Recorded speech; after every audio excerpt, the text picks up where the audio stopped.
Remember this. At any time, anywhere in the Muslim world are the shield against kufr, dalal, bid'ah and any misguidance. Your ulama are your shields. Within 3 to 4 generations, Persia, unfortunately, was predominantly Shia. And this happened because the ulama were killed off. The highest apostasy rate in the world today is in Iran. One of the outcomes of this influence was Jalaluddin Muhammad Akbar's apostasy from Islam.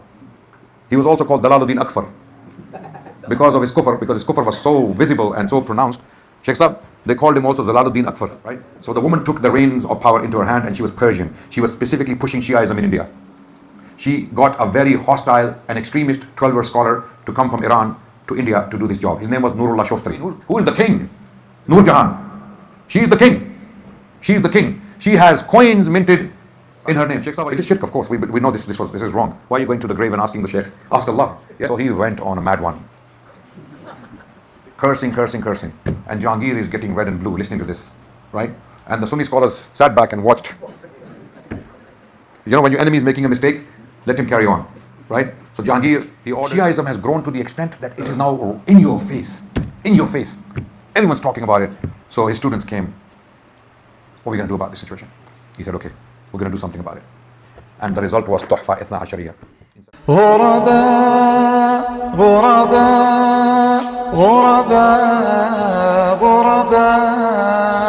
This is why this book is important. It was authored by a very big scholar in the Indian subcontinent. His name is Shah Abdulaziz bin Shah Waliullah. Shah Waliullah al-Muhaddith al-Dehlawi was born in 1703 and died in 1762. And he was one of the greatest scholars to have lived in the Indian subcontinent. Now, I must give you some background into how 12 religion spread into India and why this book was written in the first place. Because this lecture is an introduction to this work, and you must go and read this book in your respective language. Unfortunately, there is no English translation, right? So the original is in Persian, and there is a translation in the Arabic language, but it's an abridged translation, and there is a complete translation that I hold right now in my hand. It's in Urdu. Very important work. So important is this work that the 12ers, the Shias, they tried to write or attempted 25 responses. Now, why 25? Why not one? When do you need 25 responses? Sorry? When 24 fail. When 24 fail. Absolutely. Because if one was enough, right, then you don't need the second one, right? 25 responses were attempted against this work, and all of them failed, because when you read the book, it is a decisive refutation and demolition of the 12 religion, intellectually, theologically, and in terms of literature or literary sources. Okay? It's one of the most powerful, in my personal opinion, it is one of the most powerful refutations of the 12 religion. Even more so than Shaykh al-Islam Ibn Taymiyyah's Minhaj al-Sunnah. Minhaj al-Sunnah is written in response to one Shi'i scholar called Ibn al-Mutar al-Hilli. Okay, that is a different story. We can do another lecture on that later on, inshallah. But this is a very comprehensive response, and it is much more informed in many different respects than Minhaj al-Sunnah of Ibn Taymiyyah, rahimahullah. Why did Shah Waliullah and Shah Abdulaziz write on this topic? Very quickly, I want to give you background. After 12 religion was established in Iraq and Persia, mainly based in Kufa and Qum later on, because most of these works of Hadith were finalized in Qum. For example, Muhammad bin Yaqub al-Kulaini, the author or the collector of Al-Kafi, okay, he collected his reports allegedly in Baghdad for 20 years, and then he transcribed or finalized his work in Qum. And likewise, Ibn Babawayh Qumi, who was the author of Man La Yahdur al-Faqih, and At-Tahdhib, he also compiled these two works in Qum. He was Qummi, he was from Qum. So the religion basically pretty much was formalized, canonized in Qum, not in Kufa. It was initiated in Kufa. The ideas came from Kufa. The intellectual impetus, okay, the basic foundational ideas were formalized in Kufa, but they were given meat, right, or information and literature in Qum. That's where the religion was born. It was formalized and canonized and then preached. And then some dynasties, powerful dynasties, ended up adopting this religion over time. For example, one of them was Bujid dynasty or Buwayhid dynasty. They dominated the Abbasid Empire for some time. Then we had other splinter groups with different ideas and beliefs, like the Ismailis. Okay, Ismailis are not 12ers. They are not 12ers. Now today they are a small minority. They have always been a small minority. Ismailis they managed to take Egypt for them, and they created a caliphate called the Fatimid Caliphate, which was a thorn in the throat of Islam, right in the middle. They controlled one of the most powerful countries in the world at the time, Egypt. Egypt was one of the most powerful countries, one of the richest countries agriculturally, specifically because of the river Nile, and they dominated that country for 200 years until Sultan Salahuddin Ayyubi dismantled it to fight the Crusaders, because they could not fight the Crusaders and liberate Al-Quds until Fatimid Caliphate was dismantled. Okay? But then there were other dynasties that took power from time to time, or some influentials, they continued to work within the body of the Ummah. But some of the religious ideas of this system, Twelverism, were very much detrimental to the well-being of Sunni Islam. So they always worked in sinister ways, okay, against the interests of larger Sunni Muslim dynasties. So there was a lot of harm that was caused, and the topic of today is not the Shia Sunni history or the conflict between the two systems, right? The topic is today, so I'm going to come back to it. So why did Shah Abdul Aziz write this book in India in the 18th century? This book was authored in 1780s, right? Why did he write this book in India? Why? Okay, in India during the Mughal period, when Humayun, the emperor, came back to take back the land from the Suri Afghan dynasty, right? He was helped by the Persians, who were Safavids. Safavids were a group of people who had taken the land of Iran.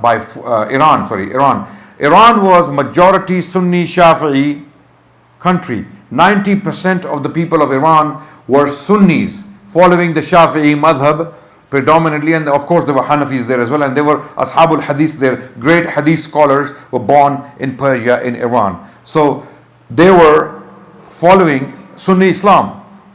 And to be precise, exactly 1501, in the year 1501, this group of extremist 12er soldiers comes in, led by a man called Shah Ismail al-Safavi, a Sufi, also known as Sufi, right? He came in, okay, and he followed a specific Sufi version of Shiaism, Twelverism, right? So he mingled Sufism with Twelverism, and Sufism was well established in Iran, so he tried to use his Sufi inclinations to encourage people to follow him and to trust him and to believe in him. But in reality, he was a Twelver who wanted to make all of Iran a Twelver religion, a Twelver territory. How would you do that now?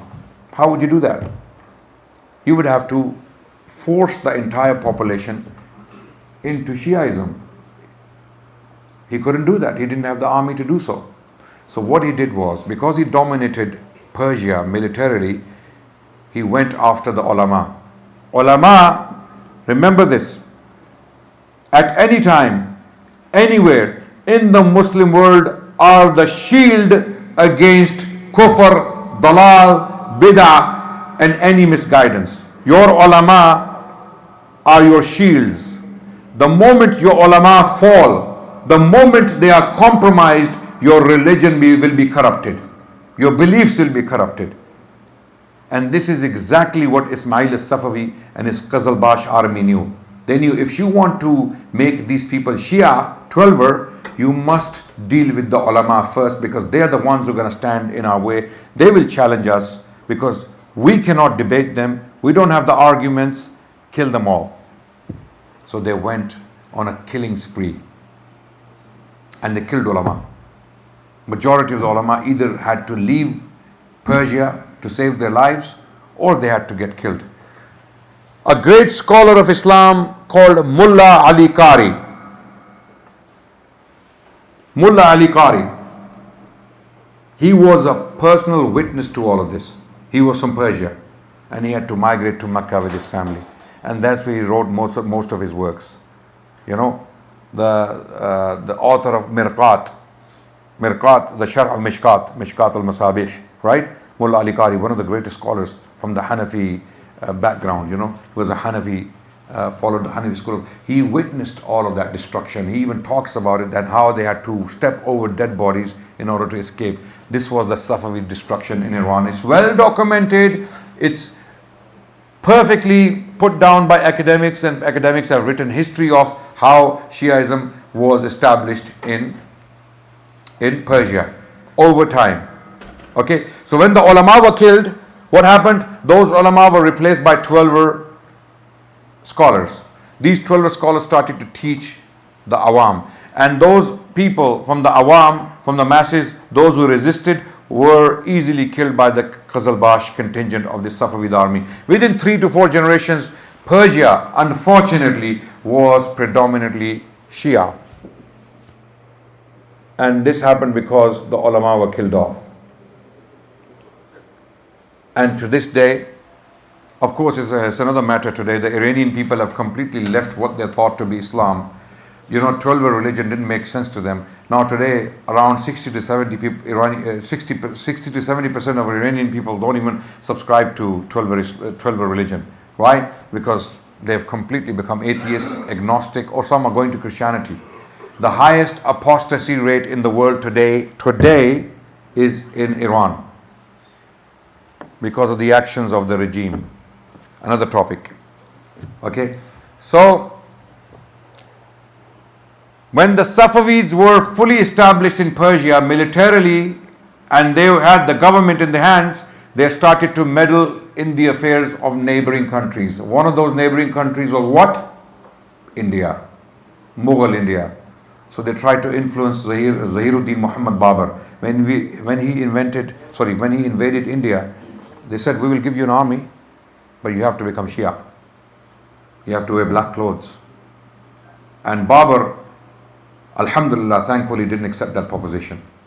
And this is why you see, when you see the coins of Zahiruddin Muhammad Babur, which I possess in my personal collection, you will see his name on one side, and then you will see the name of the 4 caliphs. Okay? Abu Bakr, Umar, Uthman and Ali. Confirmed Sunnis. Likewise, Humayun, when he escaped India, when the Suris came into power, one of the Mughal generals who were previously a Lodi general, an Afghan general called Farid Khan,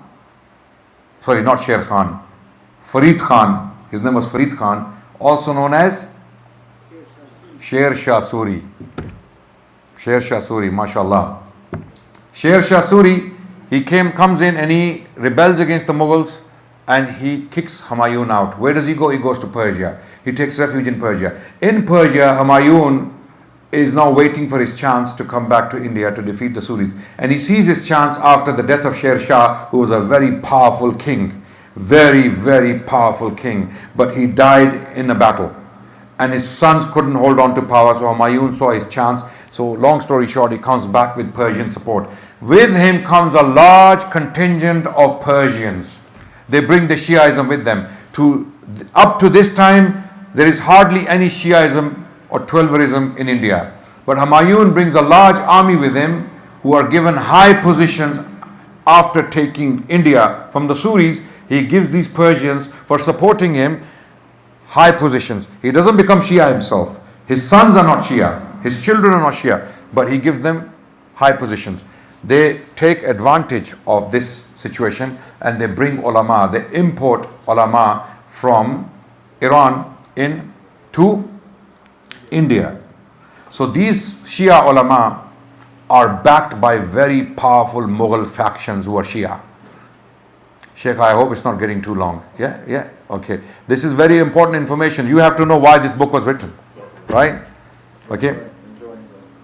So these very powerful factions who were already established in governments and had strong militaries backing them, and they were Persian, they were Shia, Twelver, right? They started to import scholars and they started to pursue the same plan they had already implemented in Iran. They wanted to do the same in India. So they started to import Shia scholars from Persia into India. So you now see Shia scholars all over Mughal India, stationed in Mughal capitals, including the Mughal court. They are there to influence Mughal emperors, and some of them unfortunately caused major damage. One of the outcomes of this influence was Jalaluddin Muhammad Akbar's apostasy from Islam. He was also called Dalaluddin Akfar because of his kufr, because his kufr was so visible and so pronounced. Sheikh Sahib, they called him also Jalaluddin Akfar. Yeah, the misguidance of the deen and the biggest kafir, right? That's what the ulama called him after he apostatized. But what caused that apostasy? You see, he was illiterate. He was only 13 when he came to power. Humayun, when he came back with the Persian army, when he took India, within 1 year he died, having fallen from his library stairs. He died. He rolled down the stairs. He was an opium addict, right? Maybe he was high. He fell and he died. And now power comes into the hands of his son Akbar, Muhammad Akbar. Okay? Initially he was very religiously dedicated. He would even lift the slippers of the ulama to put them in front of them. He was so respectful towards the ulama. But over time, his religious ideas got corrupted because of the influence and the people around him. And some of those influences were Twelvers, right? For example, a question came up when he was ruling. He wanted to have multiple wives. He wanted to have a large harem.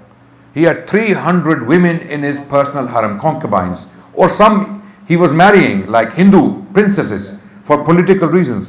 One of his famous Rajput princess he married, the mother of Jahangir, right? She was a Hindu Rajput princess, right? And Islamically, Muslims cannot marry Hindus. You can marry Ahlul Kitab. So the ulama raised an objection. They said, what are you doing? And then came the Shia ulama. They said to the emperor, easy solution, do muta. Have as many wives as you like. You think I'm making this up? Shia ulama, they came and they gave him this idea. And he said, I love this idea. A new muta every day. Yeah, a new wife, a new woman every day. Because he's a king. And they used to eat opium as aphrodisiac, because they were like, obviously having so many women in the harem. So they had to change a woman every day, maybe every 2 hours, or who knows, right? This is the reality of kings in India at that time, because there was a lot of money, power, bling bling, a lot of glory. Yeah. So with that came a lot of this. They had singing and dancing and, all of these musical instruments and musical programs going on. The emperor is surrounded by all these women from different parts of the world. Then Jahangir, Akbar's son, marries a Persian woman called Noor Jahan.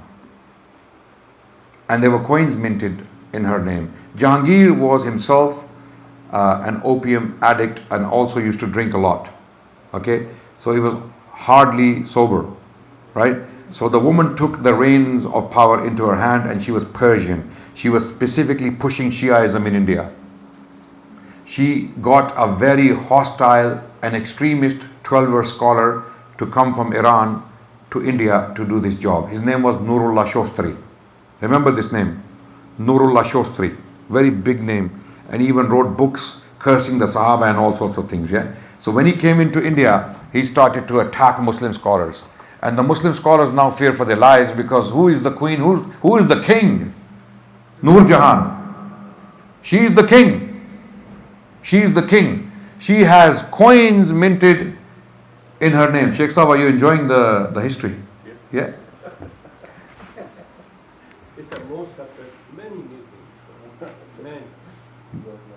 Question me for the sources, inshallah, later on. So Noor Jahan, she becomes the king, and she's minting coins in her name. I have those coins in my collection, so I can talk with, inshallah, firm authority, inshallah, on this. Yeah, I'm a coin collector, so I have many of these coins in my collection. Right now, when she becomes the ruler, de facto ruler of India, and she now starts to poison Jahangir's mind about his son. Who is the son of Jahangir? The famous Shah Jahan. Shah Jahan. Shahzada Khurram. Shah Jahan. So she poisons Jahangir's mind against his son, and now the son, because he's being deprived repeatedly, he rebels against his father. And he's on the run for years. So Jahangir's armies are pursuing him, and who's pushing for this? Noor Jahan. Long story short, I don't want to give you a lecture on the Mughal history, but let's go back to our main topic. Nurullah Shostri comes from Persia and starts challenging Muslim scholars when Jahangir is ruling. So the scholars of Islam and Muslims become so sick of him that they want to debate him and humiliate him. Right? So there is this legendary story, I don't know how true it is. Okay? A debate was organized in the presence of Jahangir. Okay? I must clarify that I don't know how true this is documented, but I don't know how true this story is. A debate is organized between Nurullah Shostri and Muslim scholars. And Jahangir, the emperor, is there, Noor Jahan is there. So whenever Noor Jahan did not agree with anything Jahangir decreed, she would stop him. She would prevent him. And Jahangir was so much in love with her, he was so mesmerized by her charms that he would comply. So the debate is taking place in front of the emperor. Nurullah Shostri is a Persian scholar. He doesn't know about the culture of India that much. He doesn't know who the saints are and what their status is with the Mughal emperors. You remember Jalaluddin Muhammad Akbar walked barefooted to a tomb of a Sufi saint. You know the story, yeah? And whose tomb was that? Khwaja Salimuddin Chishti. He goes to his tomb walking, and he goes there for a mannat to ask for a son, which is shirk, of course. We know this is wrong. Why are you going to the grave and asking the sheikh? Ask Allah. Yeah, but this was well established in India. This kind of bid'ah and shirk was well established in India at the time. Unfortunately, still is. It still is. Yeah, unfortunately. And the Mughal emperors have a lot to do with it, because they promoted it on the state level. When the emperor himself is walking barefooted to a tomb, so he went to this tomb, the tomb of Khwaja Salimuddin Chishti, and he asks for a son, and he gives birth to a son. And when it is time to give birth, his Rajput wife gives birth to that son. Guess where? Inside the tomb. Later on, of course later when because Akbar believed the son was given by the sheikh, so the son must be born within the vicinity of the tomb. And the son was named what? Salimuddin Jahangir. He was named after the sheikh. Who was the sheikh? Salimuddin Chishti. So the name of Jahangir was Salimuddin. Jahangir is his title, but his name was Salimuddin. So now when this debate is taking place between Nurullah Shostri and Sunni scholars, one of the Sunni scholars asks him, he knows that this guy is cursing the Sahaba and all the Sunni figures. So he asked him deliberately, what do you think of Khwaja Salimuddin Chishti? So he had no idea, Nurullah Shostri had no idea about this story, how important Salimuddin Chishti is to the royal family. In fact, the emperor is named after him. So he went on a mad one. Cursing. And Jahangir is getting red and blue listening to this. Right? And the Sunni scholars sat back and watched. When your enemy is making a mistake, let him carry on. Right? So Jahangir, he ordered, Jallad, you know what a Jallad is? Jallad is the executioner. He ordered his executioner to pull his tongue physically from the root. Pull his tongue. And Noor Jahan, she got involved. And Jahangir, who was a drunkard, by the way, this is a famous story, and again, to emphasize, I don't know how true it is, but it's a well-known story, so I'm telling it to you, right? Don't come back to me later in the comments, liar. Okay? But it's a well-known story. And this saying is a very powerful saying that's attributed to Jahangir. When Nur Jahan got involved and tried to prevent him, he said, Jan iman, Jan dadem, iman nadadem.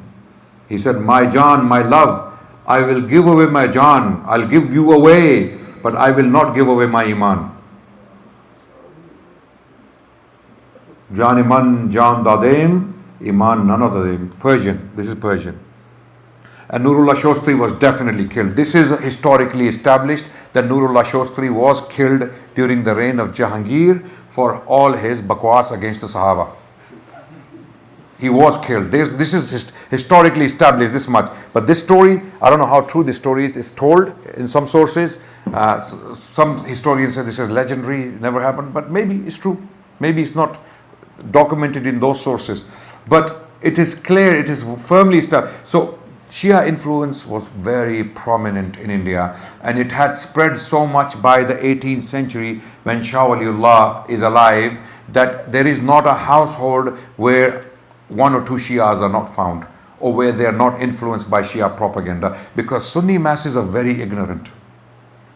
They had hardly any access to Islamic classical sources like the histories of Islam. Okay, they mainly relied on Persian sources, and Persian sources didn't have necessarily, they didn't have the Hadith books or the history books from the early period of Islam. Even the scholars were ignorant on the Shia. They didn't know how to deal with them and their questions and the spinning of the sources. But Shah Waliullah Muhaddis al-Dehlavi was a different man, very well learned, very deep. So he authored a book to tackle some of the Shia intellectual challenges titled Izalatul Khifa an Khilafatil Khulafa. Very powerful book in establishing the authenticity and the legitimacy of the caliphate of the Shaykhain and Uthman radiallahu anh. Now by the time his son is a young man in his middle age, Shiaism has grown to the extent that it is now in your face. In your face. Everyone's talking about it. So his students came. What are we going to do about this situation? He said, okay, we're going to do something about it. And the result was Tohfa Ithna Ashariyya in 1780s. In this time when Shah Abdul Aziz was writing this book, when he authored it, he was committing suicide because much of the Mughal nobility had already been influenced by Shia thought. The general of the army was Najaf Khan. Najaf Khan was a Shia, and he was assassinating scholars. In fact, Mirza Mazhar Jane Jana, a very well-known scholar in Delhi at the time, was assassinated by his orders. So Shah Abdul Aziz was committing suicide, effectively. But he authored this book. And this is one book that completely takes away the rug from the feet of this religion, wallahi. And in the very beginning of the book, in the Muqaddamah, Shah Abdul Aziz writes that there is not a household in which Shia influence is not found. For that reason, I authored this book, Tohfa Ithna Ashariyya. And he put down all the major arguments that he could find, okay, in this work. And it was authored in Persian. I have in my personal private collection of manuscripts, I have around 4 to 5 of those manuscripts. One of them comes from the lifetime of the author himself, when he was himself alive. This book was so cherished and so celebrated that it was spread throughout India, and there are so many manuscripts that you can find to this day. How do you know a book was popular? Especially when it's being transcribed in hand. There was no printing press. Printing press came only later on, right, in the Indian subcontinent. When Shah Abdul Aziz wrote this book in the 1780s, Muslims didn't have a printing press. The British did. The British did in Fort William, in Calcutta. They had a printing press. But the Muslims didn't have printing press. It was only later on. This book was mass produced. And anyone who read this book left Shiaism. Those who knew the Persian language and understood it. In fact, one of the greatest examples of this, I must give example. There was a great scholar of Islam in the Indian subcontinent called Nawab Siddiq Hassan Khan. Ji. Absolutely. No. Fathul Bayan. Yeah, Fathul Bayan. His tafsir is behind me. Which one? This one. Okay. The author of this tafsir, around 5 volumes there, 6 or 5 volumes. The author of this tafsir of the Quran, Fathul Bayan. Okay. Nawab Siddiq Hasan Khan. His father was a Shia. His grandfather was a very powerful Shia. In the state of Hyderabad, he was married to one of the royal ladies. His yearly income, his grandfather's yearly income was 5 lakh rupees, $500,000 rupees in the 18th century. You have no idea what that means. This was a royal salary. He was a Nawab. And then his father, Nawab Siddiq Hasan Khan. Why is he Nawab? I'm going to tell you about that as well. Again, this is going to turn into another lecture, another digression, right? So these are just fawaid, side benefits that I want to give you. His father had left his own father because he had read this book. He got exposed to this literature. And he told his father, I cannot be Shia anymore. His father told him, go, you won't get anything from me. He said, I do not want a penny from you. So the name of his father was Awlad Ali. Awlad Ali, the name, look at the name, right? And they were Bukhari Sayyids. They descended from a Shia line. And for some generations they had become Shia. His ancestors going back to Bukhara were not Shia, but over time, somewhere, possibly during the Mughal period, one of them accepted Shiaism because of the Iranian influence. And now his father, he told his father that I do not want to be Shia, and he left him and he came to Kannauj. Kannauj is northern India. From Hyderabad he came to Kannauj. And when he left all that money behind, he became one of the disciples of the famous Sayyid Ahmad Shaheed, the Shaheed of Balakot. So when Sayyid Sahib heard, because he needed money for the jihad movement he had launched against the Sikhs primarily, and then later on he was going to fight the British colonial rule in India. Sayyid Sahib said, "Wo paise leke hame de dene the. You should have taken that money and given it to us." He said, "No, I don't want a penny from my father." And because of that, he died soon after. Siddiq Hasan Khan lived in utter poverty. Poverty that you cannot imagine. His grandfather was a Nawab in Hyderabad, a multi-billionaire, not multi-million, billionaire. He was living in utter poverty. He grew up in utter poverty because his father died.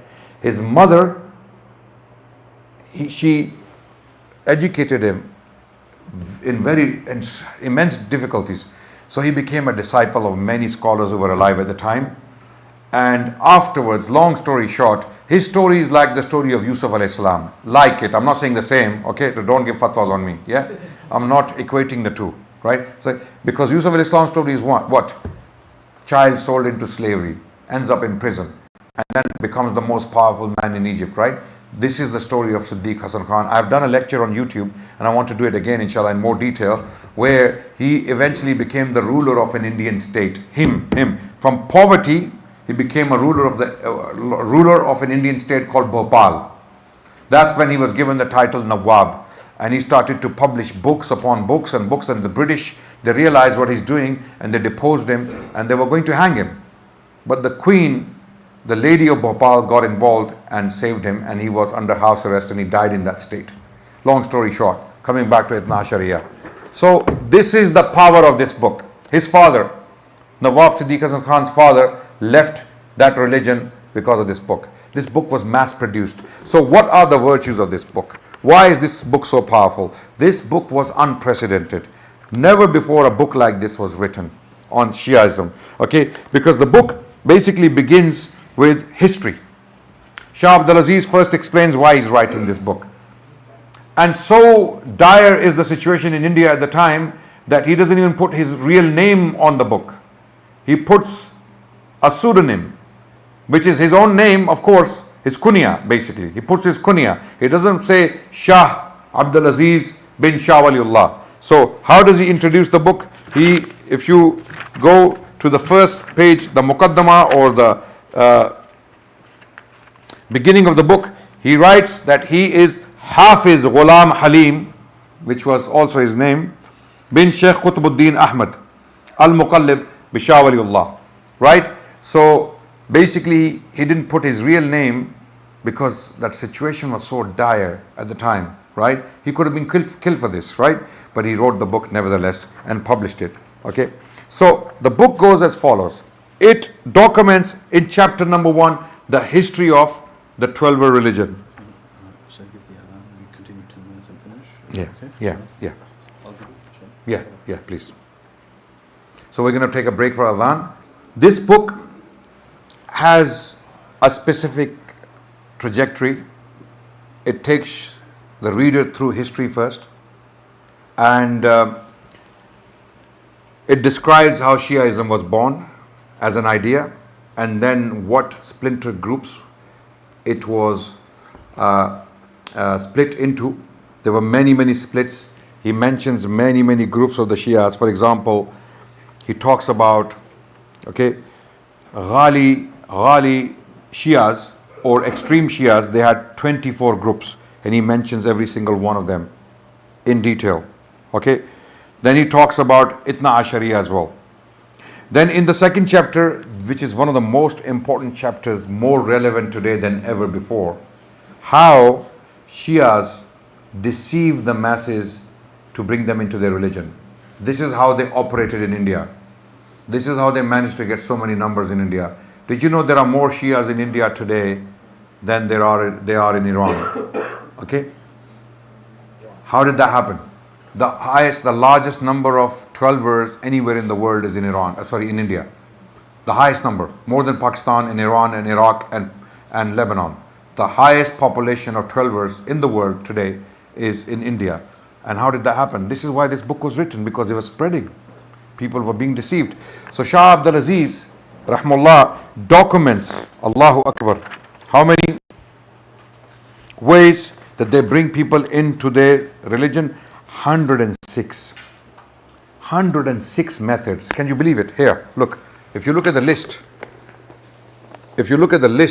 it goes on and on and on. And this is a study of behavior, of methodology, of literature, of theology, as to how 12ers, their scholars, their propagandists, deceive common Muslims to bring them into their religion. We were talking about the Ahmadi community earlier, how the Murabbis play games with the Quran and the Hadith to bring people into their religion. You can write a book on their methodology and their ways as well. Here, Shah Abdul Aziz, this is why this book is one of the most important books. You will not find this treatment, this scientific, meticulous study of 12er methodology to bring people into their religion more than this book. Okay, so to give you a few examples very quickly, and if our salah is delayed by a few minutes, please don't worry, we're going to pray, inshallah, but I want to go through this very quickly. Okay, so how do they actually bring people into their religion? Okay, so first Shah Abdul Aziz, okay, he explains the methodology. Okay, then the claims, I'm going to read randomly some headings and you can see. So they make certain claims to deceive the Ahl Sunnah, common, ignorant, gullible Sunnis, that you guys believe in this and we don't believe in that. For example, okay, Ahl Sunnat Khuda ko Tariqul Wajib mante hain. Ahl Sunnah, right, they consider God someone who leaves off obligations, right? Okay, and they will quote something from our Sunni books, and a gullible common Sunni doesn't know how to respond to that. Okay, for example, okay, Ahl Sunnat ka ismat anbiya ke nisbat galat aqeeda hai. The way Ahl Sunnah believe in the infallibility of the Prophet is incorrect. So they will open a chapter there and they will start to, okay, Ahl Sunnah, they believe that the Anbiya commit sins, for example. It's a trap. It's a trap question. 5-6 के अलावा तमाम सहाबा अहले बैत से बुग़्ज़ रखते थे. Apart from 5-6 Sahaba, all other companions of the Prophet, they hated the Ahlul Bayt. So these are all trap questions They throw these traps, open a conversation, and start putting doubts in the minds of gullible Sunnis. Okay, then they will claim that the religion, the 12 religion is true and Ahl Sunnah are upon batil. Then they will claim that the three caliphs of the three caliphs, they tempered the Quran. Okay, then they will even forge reports in the love of Ali bin Abi Talib. They have forged tons and tons and tons of reports in the books. Then Shah Abdul Aziz also mentions that some of them will go to such lengths that they will join Sunni institutions, study in them for years, and then come out and get a degree, and they will say, you know what, I was this and this, I'm a mufti, I'm a Maulana, I'm a sheikh, and now I'm Shia. Shiaism is true, I accepted it. Shah Abdul Aziz mentions that this was happening. Okay, we have an example of that today. There are few examples in Pakistan. There is this chap called Mufti Fazal Hamdard. Yeah, the guy is wearing a topi like Sunnis. He dresses like Sunnis. He goes, I'm a mufti. I was trained in a Sunni seminary. I am now, and he doesn't say I'm Shia, but everything that comes from his mouth is 12er propaganda. Then we have this guy called Engineer Muhammad Ali Mirza. He will never say I'm Shia, but everything comes from his mouth is 12er propaganda. For all practical reasons, he's a Rafidi. He insults the Sahaba. He has insulted Aisha radiallahu anha, calling her zalim. She was an oppressor. He insults Muawiyah radiallahu anhu in extreme language. And those who love Muawiyah because he was a companion of Muhammad Rasulullah sallallahu alaihi wasallam, he calls them Mamu Party. Mamu Party. Those who know Urdu, they know what that means. Right? So there are individuals today in Pakistan who are dressed like Sunnis, but everything that comes from their mouth is 12er propaganda. And Shah Abdul Aziz highlighted this 250 years ago in this book, Tohfa Ithna Ashariyya. The problem is our ignorance. We don't know how these people work. We don't know even our own sources. Most of us here, I don't think, have read this book or even know about it. Unfortunately, there's no English translation of it to save our people, right, from these traps. And there are so many other, I can't go through all 106 traps they use. You're going to have to check out the book. Okay. Then he also goes through the history of the Aslaf, the elders, the founders of the 12 religion. He mentions a lot of them. Okay. Then he talks about the types of hadith. Chapter 4 is about the types of hadith the Shias have and their chains, the type of people in the chains. So he goes through the Rijal. This is very unique for 18th century. Prior to this, a scientific study to this depth wasn't conducted by a Sunni scholar. This is why it was such a devastating blow to the 12ers. They had no idea what to do about it. The Nawabs, some of the very powerful princely rulers in India, were 12ers, Shia. And they got their scholars and they paid them money. Do something. Get scholars from Iran. Write a response. We are losing people. And they said, we can't. And they attempted 25. As you said, 25th is attempted because 24 were not enough. Right? So this is the reason. The reason is Shah Abdul Aziz pulled the rug from the feet, the very feet of 12 religion. Okay, he completely took away all their foundations and dismantled them systematically. This is why this book is so important. Okay, then the 5th chapter is about Masail Ilahiyat, how the Shias believe in Allah and how we differ in those beliefs. Okay, how the Shia beliefs about Allah are so crazy, so erroneous that any sane person cannot possibly come to believe in those things by yourself. You have to be conditioned to believe that stuff. Right? One of the aqaid, one of the beliefs he highlights is the aqidah of bada, that Allah subhanahu wa ta'ala has bada. What is bada? Allah changes his mind. This is like Mirza Ghulam Ahmad Qadiani, right? Yeah, Mirza Ghulam Ahmad Qadiani. Allah changed his mind so many times in the writings. So Mirza, yeah, taqdeer mubram and taqdeer muallaq, yeah. Mirza Ghulam Ahmad Qadiani, he would make a prophecy, and when it would fail, he would claim Allah changed his mind. But still he would hope that it would happen. And he died desiring all those prophecies be fulfilled, but none of them. You know, Imtiaz Bhai makes this claim very powerfully. Not one prophecy of Mirza Ghulam Ahmad Qadiani came true. Not one.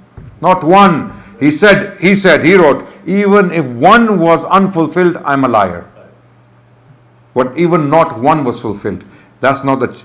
So here, the 12ers believe that Allah had bada. How? Remember I mentioned earlier the debates that were going on about choosing imams, who is going to be the next imam. So according to the 12 sources, Imam Ja'far as-Sadiq had already announced that after him, who will be the imam? Ismail. His son, Ismail, who is older than Musa Kadhim. Okay? So Imam Ja'far as-Sadiq, how is he speaking? He's speaking on the authority of Allah. Because who appoints the imam? To the Shias, who appoints the imam? Allah. Just like prophets are appointed by Allah, imams are also appointed by Allah. So Imam Ja'far as-Sadiq announced within his life that after me, imam will be Ismail. Guess what? Ismail dies. When Ismail died, all the people, all the followers of Imam Ja'far as-Sadiq, they had to come up with an explanation. Because now the imam will have to be Musa Kazim. So, because the declaration came from Allah, and Allah killed Ismail, radiallahu an, okay, rahmatullah alayh, Allah took him. So, how did they respond to this? Because now everyone is believing that Allah is the one who made the declaration. Allah is the one who declared it. They came up with this belief called Allah had bada. Bada is Allah changed his mind. Allah changed his mind, therefore Musa Kazim is going to be the next imam. Allah changed his mind. As if Allah does not. Now this Aqidah in itself is kufr. Why? You know why? Because it assumes a position that Allah doesn't know the future. If Allah had known the future, He would never make the declaration, because He is the one who is... Allah would know that He will change His mind. Yes or no? If Allah knows the future, which Allah does, He would know that He will change His mind. So He wouldn't make that false declaration. But because this happened and the imam's appointment was not from Allah, clearly, okay, they came up with this Aqidah. So Shah Abdul Aziz indulges in that discussion and exposes how erroneous some of these beliefs about Allah are. Then he also addresses 12 religions take on Anbiya and Iman in the Anbiya. And there are long, Allahu Akbar, long, amazing details. Then he also describes the Aqidah of Imamat with the 12ers, how an Imam becomes an Imam, and what does this Imama constitute, and who is an Imam, and what is the position of Imam, okay, in Shia religion, okay. So he talks about that to them, Imam has to be infallible, like a prophet. To them, Imam has to be infallible. Imam is ma'soom. Imam cannot make a mistake, cannot sin, right? So he goes into that and he breaks these aqaid with dalail. And one of the most powerful things about this book is actually Shah Abdul Aziz does not always use Sunni sources to refute 12 claims. He brings 12 sources to break their own beliefs. Just like Mirza Ghulam Ahmad Qadiani is the best refutation of Mirza Ghulam Ahmad Qadiani. Right? Just like that 12 religion is the best religion, best refutation of itself. Okay, so Shah Abdul Aziz does that. Okay, so he also goes into some of the masail on how the Shias attack the Sahaba. Okay, now you can look at the list. Okay, Mata'in about Abu Bakr, and he responds to them. Mata'in, yani ta'an, basically criticism and condemnation of Abu Bakr, Umar, Uthman, Aisha, and there's a long list of responses. What is the ta'an? What is the accusation? What is the claim? And then he responds powerfully. Very, very powerful responses that we cannot possibly go through. For example, I'll give you one example. Qissai Kartas. Okay? That Umar bin Khattab radiallahu anh deliberately prevented the Prophet ﷺ from writing that advice on that catastrophic Thursday. They call it the catastrophic Thursday. Okay? The catastrophe of Thursday. And what is the catastrophe? The qissa of Qartas. When the Prophet ﷺ was ill and he requested a pen and an ink pot, and Umar said, leave Rasulullah, he's not well, let him rest. Other Sahaba said he wants to write some advice. Okay, let him be. Let him write, because we will be deprived of important advice. Umar said, no, he's ill, he's in pain, leave him. And when they argued with each other, the Prophet said, leave the room. And Shah Abdul Aziz in detail explains how the Shia case doesn't work. Because they, you see, remember I told you in Kufa, this religion was made against the Sahaba. They came to hate the Sahaba and they made up stories. And they went through the Sunni sources very carefully, meticulously, picking on incidents to spin them in their own way. So they found these reports in Sahih Bukhari, for example. You see how evil Umar is? A'udhu billah, how evil he is. He deprived the Prophet ﷺ from writing this. So Shah Abdul Aziz responds that, first of all, this goes against the Prophet himself. You're saying the Prophet failed to convey the message Allah had given him. Number one, the condemnation is not of Umar, it is the Prophet's. Because Allah tells the Prophet ﷺ, Balligh ma unzila ilayk, deliver what has been revealed upon you and do not fear them. So you're condemning the Prophet, number one. Number two, the Prophet lived for another 3 days after Thursday. He died on Monday, sallallahu alaihi wasallam, and he was put on the mimbar, and he gave the advice that was due to be given, and that advice was la'anallahu al-yahud wan-nasara ittakhadhu qubur anbiya'ihim masajid. May Allah's curse be upon the Yahud and Nasara. Why? They have built masajid on the graves of the Anbiya. This was the advice the Prophet ﷺ wanted to give, which he gave on the mimbar within those 3 days.